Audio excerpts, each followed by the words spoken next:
Hello students, வணக்கம். இன்னைக்கு நாம யூனிட் 1 எலக்ட்ரிக் சார்ஜஸ் அண்ட் ஃபீல்ட்ஸ்ல இருந்து ஒரு ரொம்ப முக்கியமான டாபிக் பார்க்க போறோம். என்னதுன்னா dipole in a uniform external field. பிசிக்ஸ்ல இது ரொம்ப ரொம்ப முக்கியமான ஒரு கான்செப்ட். ஆனா பேரு தான் கொஞ்சம் பெருசா இருக்கும். பயந்துராதீங்க. ரொம்ப சிம்பிளா எக்ஸாம்ல ஒரு மார்க் கூட போகாத அளவுக்கு நாம இதை கத்துக்கலாம். சரி, வாங்க ஆரம்பிக்கலாம். சரி, ஆரம்பிக்கிறதுக்கு முன்னாடி உங்க எல்லார்கிட்டயும் ஒரு சிம்பிளான கேள்வி. நம்ம எல்லாருடைய வீட்லயும் மைக்ரோவேவ் ஓவன் இருக்குல்ல, அது எப்படி சாப்பாட்ட இவ்ளோ சீக்கிரமா சூடு பண்ணுதுன்னு எப்பவாச்சும் யோசிச்சு பாத்திருக்கீங்களா? இதுக்கும் நம்ம இன்னைக்கு படிக்க போற டாபிக்குக்கும் ஒரு சூப்பரான கனெக்ஷன் இருக்கு. என்னன்னு பாப்போமா? அந்த மைக்ரோவேவ் புதிருக்கு விடை தெரியணுமா?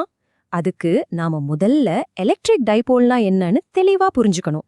இத மட்டும் நீங்க புரிஞ்சுக்கிட்டீங்கன்னா அந்த மைக்ரோவேவ் ரகசியம் தானாவே உங்களுக்கு புரிஞ்சிரும். ஓகே, இப்போ நம்ம என்சிஆர்டி டெக்ஸ்ட் புக்ல இருக்கிற மாதிரி இதோட அஃபிஷியல் டெஃபினிஷனை பார்க்கலாம்.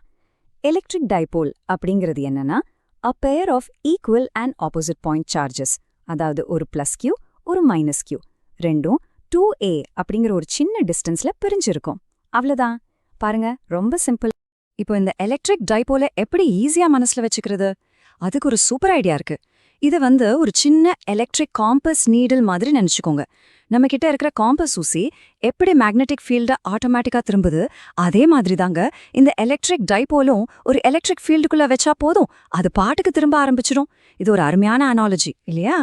சரி, இப்ப நம்ம கிட்ட இந்த எலக்ட்ரிக் கம்பஸ் இருக்கு. இத நாம ஒரு யூனிஃபார்ம் எலக்ட்ரிக் ஃபீல்டுல, அதாவது எல்லா பக்கமும் ஒரே மாதிரி இருக்கிற ஒரு மின்புலத்துல கொண்டு போய் வச்சா என்ன ஆகும்? இங்கதான் கதையில ஒரு பெரிய ட்விஸ்டே இருக்கு. கவனமா கேளுங்க. இப்போ இந்த ஸ்லைட கொஞ்சம் நல்லா கவனிங்க. ஃபர்ஸ்ட் அந்த பிளஸ் கியூ சார்ஜ் பாருங்க. அது மேல F is equal to plus QE அப்படின்னு ஒரு ஃபோர்ஸ் எலக்ட்ரிக் ஃபீல்டு போற அதே டைரக்ஷன்ல ஆக்ட் ஆகுது. சரி, இப்போ அந்த மைனஸ் கியூ சார்ஜ் பாருங்க. அது மேல F is equal to minus QE அப்படின்னு ஒரு ஃபோர்ஸ், ஆனா எலக்ட்ரிக் ஃபீல்டுக்கு ஆப்போசிட் டைரக்ஷன்ல ஆக்ட் ஆகுது. முக்கியமான விஷயம் என்னன்னா, இந்த ரெண்டு ஃபோர்ஸும் அளவுல ஒன்னு, ஆனா டைரக்ஷன்ல ஆப்போசிட். சோ டோட்டல் ஃபோர்ஸ் இல்லனா நெட் ஃபோர்ஸ் என்ன ஆகும்?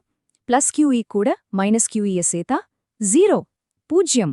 சோ இங்க நீங்க புரிஞ்சுக்க வேண்டிய முக்கியமான பாயிண்ட் என்னன்னா, நெட் ஃபோர்ஸ் 0வா இருக்கு. அப்படின்னா என்ன அர்த்தம்? அந்த டைபோலு அதோட இடத்தை விட்டு ஒரு இன்ச் கூட நகரவே நகராது. No linear movement. ஆனா அது அப்படியே சும்மா இருக்குமா? நிச்சயமா இல்ல. அது தன்னோட இடத்துல இருந்தே சுழல ஆரம்பிக்கும். It will rotate. இதுதாங்க அந்த ட்விஸ்ட் நான் சொன்னது. அந்த டைபோல் ஏன் சுத்துது? ஃபோர்ஸே இல்ல. அப்புறம் எப்படி சுத்துது? இந்த சுழற்சிக்கு காரணம் யாரு? அவர்தான் நம்ம கதையோட ஹீரோ, டார்க். ஆமா, அந்த டர்னிங் எஃபெக்ட்க்கு பிசிக்ஸ்ல நாம சொல்ற பேர் தான் டார்க். தமிழ்ல சொன்னா முறுக்கு விசை. இப்போ இந்த டார்க்குக்கு ஒரு ஃபார்முலா இருக்கு. அதுதான் tau is equals to PE sin θ. இங்க டவ் அப்படிங்கிறது டார்க். சரி, மத்ததெல்லாம் என்ன? Pங்கிறது டைபோல் மொமெண்ட், அதாவது அந்த சார்ஜோட மதிப்பையும் அதுகளுக்கு நடுவுல இருக்கிற டிஸ்டன்ஸையும் பெருக்கினா வர்றது. சிம்பிள். ஈனா நமக்கு தெரியும், எலக்ட்ரிக் ஃபீல்ட். கடைசியா தீட்டா, அது Pக்கும் Eக்கும் நடுவுல இருக்கிற ஆங்கிள். அவ்வளவுதான். இந்த டேபிள பாத்தீங்கன்னா விஷயம் இன்னும் கிளியரா புரியும். பாருங்க, ஆங்கிள் தீட்டா 0 டிகிரி அல்லது 180 டிகிரியா இருக்கும்போது சைன் தீட்டா வேல்யூ என்ன? 0. அப்போ டார்க் என்ன ஆகும்? அதுவும் 0. அதாவது டைபோல் ஃபீல்டோட நேரா அலைன் ஆயிடுச்சுன்னா அங்க எந்த சுழற்சியும் இருக்காது.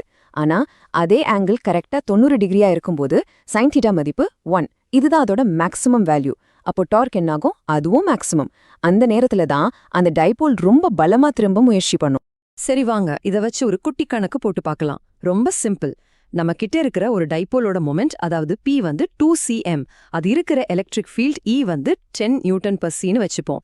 இப்ப கேள்வி என்னன்னா, இது மேல ஆக்ட் ஆகக்கூடிய மேக்ஸிமம் டார்க் எவ்வளோ? யோசிங்க. மேக்ஸிமம் டார்க் எப்ப கிடைக்கும்னு போன ஸ்லைட்ல பார்த்தோம் இல்லையா? Exactly correct. மேக்ஸிமம் டார்க் எப்ப கிடைக்கும்? ஆங்கிள் 90 டிகிரியா இருக்கும்போது தான்.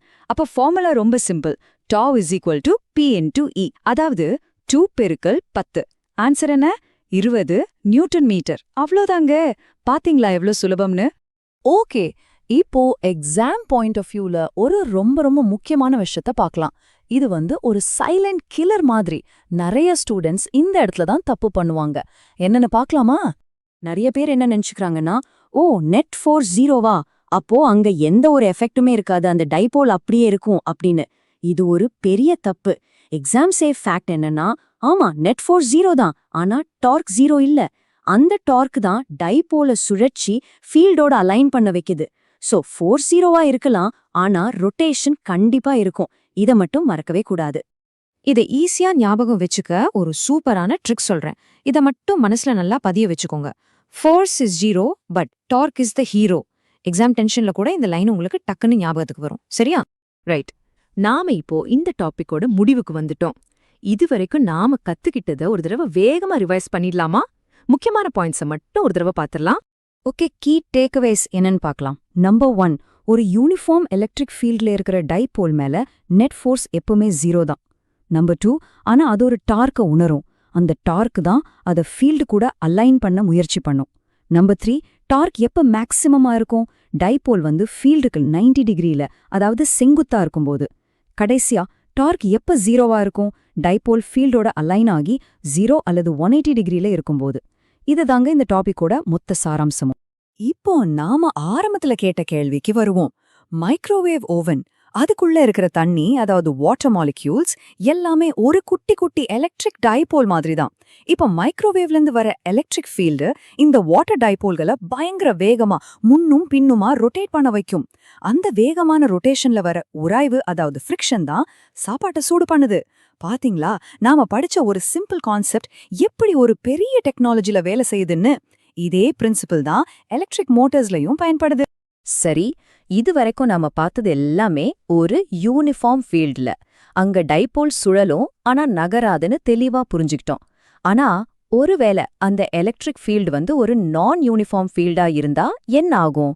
அதாவது ஒவ்வொரு இடத்துலயும் ஃபீல்டோட வலிமை வேற வேற மாதிரி இருந்தா, அப்போ அந்த டைபோல் என்ன பண்ணும்? சும்மா சுத்துறதோட நிறுத்திக்குமா, இல்ல இடத்த விட்டு நகருமா, இல்ல ரெண்டுமே நடக்குமா? இத பத்தி யோசிச்சு வைங்க. இதுதான் நம்ம அடுத்த டாபிக்கோட ஆரம்ப புள்ளி.